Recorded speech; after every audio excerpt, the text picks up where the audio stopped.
The first overnight was July of 77. It was Father Mark's idea, actually, I think. I said, Mark, this is a really bad idea. Get the kids in here and keep them for a week.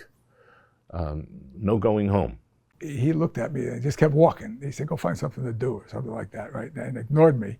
And that's how the overnight started. I spent a couple of years sleeping on the floor of the Shanley gym for a week. I just had this idea that we needed to stress these kids right in the very beginning of their experience here so that they could refer to it. Well, if I could do that, then I can do all this other stuff that I have to do to be successful in school and then in my life. A lot of the kids really needed some direction. It was like a pressure cooker. You could really, turn the heat up. I mean, it was kind of a laugh a minute. I'm sure the kids didn't think it was a laugh a minute. Father Ed loves to tell the story about that Tuesday morning.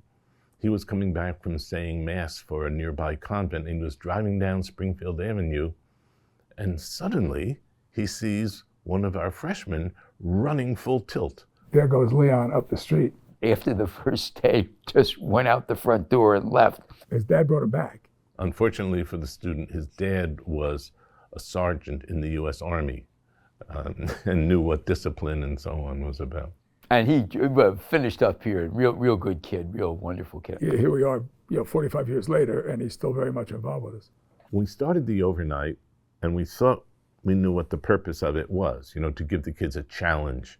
It was to teach them a little bit of the tradition, but it was also kind of get them into the sort of discipline that you want in school. In the class of 81, we did the overnight twice. I didn't like what was going on, and I said, all right, well, we're going to do it again. It was not orientation.